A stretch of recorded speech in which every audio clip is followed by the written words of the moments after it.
Univers des enfants, une émission animée par des enfants et pour les enfants. Nous les enfants, nous avons droit à la protection. Nous les enfants, nous avons droit à la santé. Nous désirons à la violence faite aux enfants. Nous voulons nous épanouir. Nous les enfants, nous avons droit à l'éducation. Nous les enfants, nous avons droit à la vie. Univers des enfants, ce programme est de Church for Common Ground avec un appui financier de l'UNICEF. Chers camarades et auditeurs, tout le plaisir est pour moi de vous retrouver à l'écoute de votre émission Univers des enfants. Dans ce numéro du jour, nous vous parlerons de la scolarisation, qui constitue un droit fondamental pour chaque enfant, sans distinction de sexe, de classe sociale ou de religion. Bienvenue si vous venez de nous rejoindre dans cette émission Univers des enfants.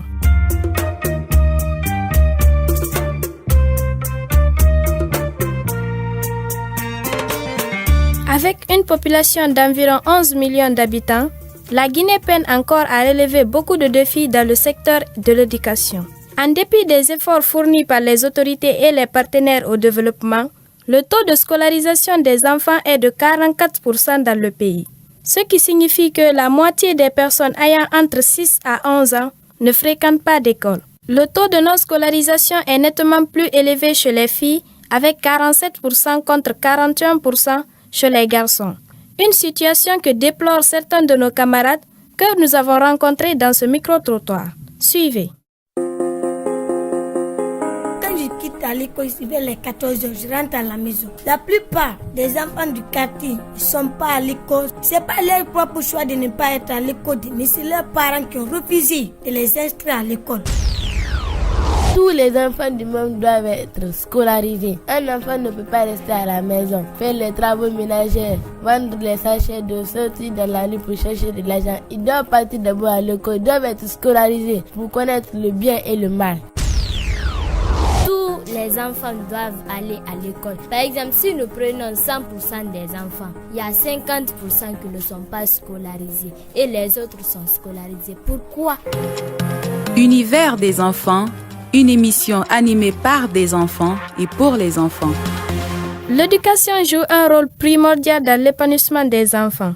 Pour en parler, notre camarade Kadjatou Konaté a reçu pour vous Idrissa Ba, Thierno Oumar Diallo et Kadjatou Damaro Kamara, tous membres du Parlement des enfants de Guinée. Chers camarades, bienvenue.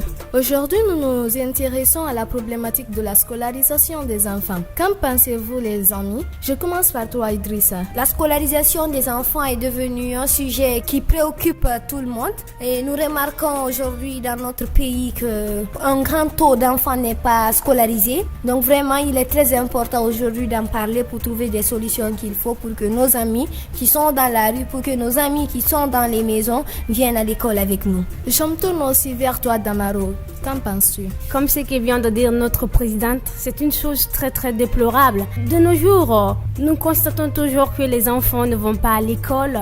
Ils sont sur le marché en train de vendre des petites marchandises alors que leurs amis sont à l'école en train d'étudier là-bas. C'est une chose qui ne contribue pas du tout au développement de l'enfant. Et on va aussi t'écouter, Thierno Oumar. Moi, je déplore qu'au XXIe siècle, qu'il y ait toujours des enfants en Guinée, des enfants en Afrique qui ne soient pas scolarisés. Vu les conséquences de la non-scolarisation. À votre avis, pourquoi certains parents refusent toujours de scolariser leurs enfants? Idrissa, cette question a beaucoup de réponses. Je crois premièrement que c'est pas par méchanceté, mais il se trouve que réellement le grand problème qui est là, les parents n'ont pas les moyens qu'il faut pour scolariser les enfants. Parce que nous savons tous aujourd'hui que pour scolariser un enfant, il faut, si c'est dans les écoles publiques, il faut payer la tenue de l'enfant, le sac, il faut payer le prix des bancs où il doit passer toute l'année. Donc tout ça, s'il se trouve que le parent a beaucoup plus d'enfants à la maison, ça sera un peu difficile pour lui de dépenser tout cela s'il n'a pas les moyens qu'il faut.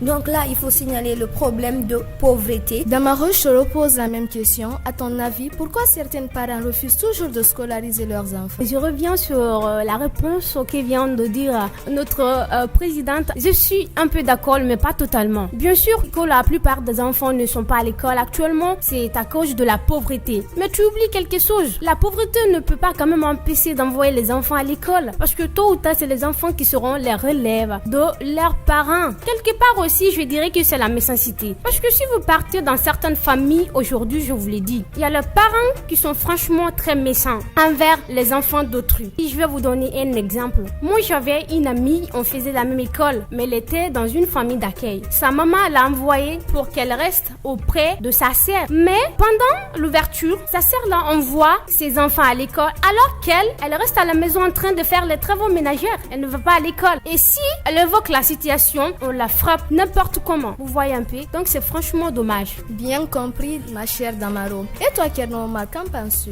D'abord, par définition, l'école est un lieu là où l'enfant reçoit à la fois l'instruction, c'est-à-dire apprendre une certaine chose pour son épanouissement futur. Donc je pense que l'éducation est primordiale. Le seul héritage qu'un parent puisse donner à son enfant, le vrai héritage, c'est l'éducation. Voilà, bien, pour revenir à ta question d'ailleurs, je pense qu'il y a une ignorance de la part des parents. Notre grand défi, c'est de chercher à sensibiliser les parents, les interpeller sur les problèmes qu'un enfant pourrait avoir dans sa vie future s'il n'est pas éduqué. À présent, nous allons parler des conséquences que la non-scolarisation peut avoir sur la vie d'un enfant. Il peut y avoir une vie difficile. Vous savez, le monde évolue. Pour pouvoir mieux mener sa vie professionnelle, je pense qu'il faut forcément être lettré. Je prends un exemple. Aujourd'hui, je suis avec un frère et aujourd'hui, il n'est pas lettré. C'est moi qui l'assiste à la maison. Il fait la vitrerie, mais il faut forcément qu'il sache lire et compter. Donc, c'est pour vous prouver que l'éducation est indispensable. Et toi, Idi, quand un enfant n'est pas scolarisé, il ne connaît pas son droit, il ne connaît non plus aussi son devoir. Donc, c'est pour cela aujourd'hui, nous voyons des enfants délinquants ici. Donc, d'où les conséquences de la non-scolarisation des enfants. Parce que quand un enfant est scolarisé, il devient occupé à une chose. Il sera occupé par les devoirs à l'école, par ses leçons à la maison. Il sera occupé en tout cas par un objectif qui s'est fixé dans la tête. D'où même avec ce slogan très populaire même d'ailleurs, parce qu'on dit qu'une personne qui ouvre la porte d'une école est une personne qui ferme la porte d'une prison. Je reviens vers toi, ma chère Damaro. Quels sont les impacts que la non-scolarisation des enfants peut avoir sur leur vie? Je vais commencer par dire cette affirmation de Léopold Sédar Senghor où il dit que l'éducation est une arme que l'on puisse utiliser pour changer le monde. Et c'est vrai, vous le voyez très certainement aujourd'hui. Les hauts cadres que vous voyez, le président que vous voyez, nous les députés juniors que vous voyez, c'est parce qu'on a été à l'école que vous nous voyez comme ça. Donc pour revenir sur les conséquences de la non-scolarisation, je crois que la plus grande conséquence est au niveau de la nation. Parce que quand on parle d'un enfant, c'est l'avenir de la nation qu'on parle. Si un enfant ne va pas à l'école, une nation n'a pas d'avenir. Et aussi sur la famille, surtout le parent qui refuse d'envoyer les enfants à l'école, les impacts s'abattent sur eux. Déjà, une famille est pauvre. Je crois que ça sera un moyen pour eux d'envoyer les enfants à l'école pour qu'un jour, cet enfant puisse prendre la relève de la famille. Si vous étiez en face des autorités du système éducatif, quel message vous aurez à leur endroit? Idrissa, je me tourne vers toi. Étant devant les autorités, et nous en tant qu'enfants, ce qu'on leur demande, c'est de construire beaucoup plus d'écoles publiques dans les villages. Parce que ces enfants-là souffrent beaucoup. Quand moi je voyage ici, pour aller à l'intérieur du pays, je vois les enfants en train de marcher des kilomètres. Donc tout ça, en fait, ça décourage les enfants à continuer l'école. Et à côté aussi, assurer les suivis de ces écoles publiques. Et troisièmement aussi, il faut que l'État puisse s'engager afin que les parents qui sont pauvres assurent leurs responsabilités. Et l'État aussi à côté, c'est de faciliter cela, de faire respecter le code de l'enfant guinéen qui est là. Kernormar, on revient encore vers toi. Le premier message est de bien vouloir veiller sur les enfants. Parce que jusqu'à présent, il y a des enfants qui vivent dans des situations très précaires, très alarmantes. Je pense que l'État doit en premier lieu essayer de prioriser l'éducation, mettre en place des infrastructures adéquates. La même question te revient, Damaro. Quel message peux-tu lancer en face des autorités en charge du système éducatif? Je lance cet appel très solennel à l'endroit de l'État de faire en sorte que notre droit soit respecté. Et d'ailleurs, l'éducation en fait partie, d'envoyer les fournitures scolaires. Et aussi, en envoyant ces fournitures scolaires, il faut rabaisser le prix. Quand l'État diminue le prix, il doit assurer aussi la survie de l'éducation des enfants, surtout qui se trouvent dans des situations très difficiles, comme les enfants qui sont exploités, qui sont abusés, qui sont négligés dans la famille. Nous remercions les chers députés qui ont effectué les déplacements jusqu'ici. Univers des enfants, une émission animée par des enfants et pour les enfants. Après ces différentes propositions formulées, certains de mes camarades sont allés à la rencontre de M. Sissé Ali Badara. Il est enseignant et directeur d'école. Je vous laisse suivre leur entretien.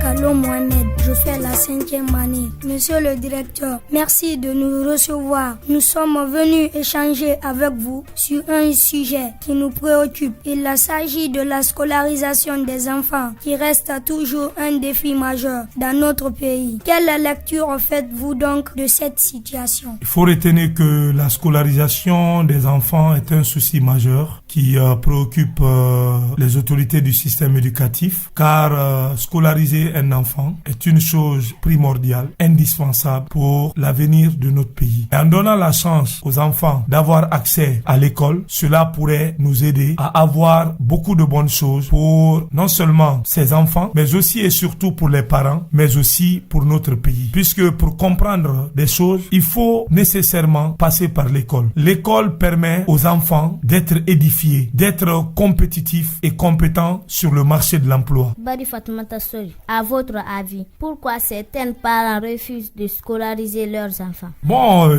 ils ont leur choix, mais moi je pense que c'est un choix qui ne va pas à l'avantage des enfants, car scolariser son enfant, c'est l'ouvrir le chemin de la vie, comme je l'ai dit tout à l'heure. On ne peut pas, pour quelque raison que ça soit, refuser de donner la chance à son enfant d'aller à l'école. Il y a des parents aussi qui, par manque de moyens, refusent de mettre leurs enfants à l'école. Mais aujourd'hui, dans notre pays, la scolarisation des enfants est gratuite au niveau du primaire. Et il faudrait que les responsables du système éducatif aussi facilitent la tâche à ces parents qui veulent justifier, si vous voulez, ce manque de scolarisation pour des raisons économiques. Mais aussi et surtout, la mentalité de certains habitants qu'il faut également essayer de cultiver afin qu'ils puissent comprendre que seule la scolarisation de leurs enfants peut les amener à avoir accès à une éducation digne de nous. Quelle stratégie l'État pourrait adopter afin que tous les enfants de Guinée aillent à l'école? C'est le lieu pour moi de remercier le gouvernement pour tous les efforts consentis par rapport à la scolarisation des enfants. Mais il faut signaler également que le gouvernement doit encore fournir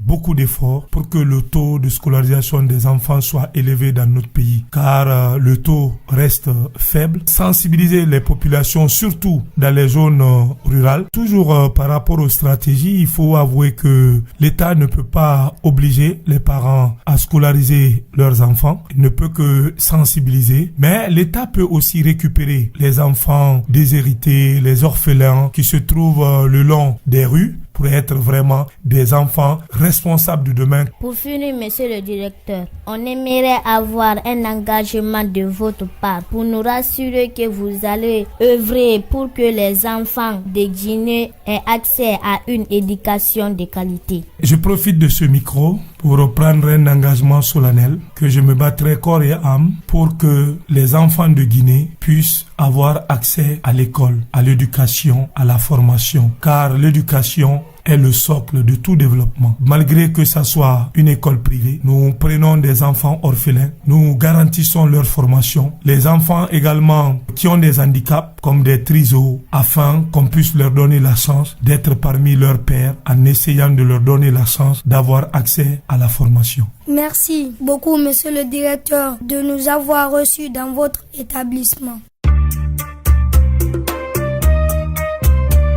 Aimables auditeurs et auditrices, ainsi s'achève votre émission Univers des enfants. On vous rappelle que vous avez la possibilité de gagner plein de cadeaux grâce à cette émission. Il suffit juste de répondre à l'une de ces questions. Connaissez-vous des parents qui refusent de scolariser leurs enfants? Expliquez-nous. Quel est l'avantage de l'éducation pour un enfant? Si vous avez la réponse, appelez-nous vite au numéro que vous entendrez à la fin de cette émission. Merci et à très bientôt. Vous voulez réagir à cette émission? Envoyez-nous un SMS au 622 31 39 81 ou appelez-nous au 622 05 05 33. Vous pouvez également nous envoyer un mail sur guinea@sfcg.org ou nous suivre sur notre adresse Facebook Chef Common Ground Guinée. Univers des enfants, une émission animée par des enfants et pour les enfants. Nous les enfants, nous avons droit à la protection. Nous les enfants, nous avons droit à la santé. Nous désirons à la violence faite aux enfants. Nous voulons nous épanouir. Nous les enfants, nous avons droit à l'éducation. L'univers des enfants. Ce programme est de Church for Common Ground avec un appui financier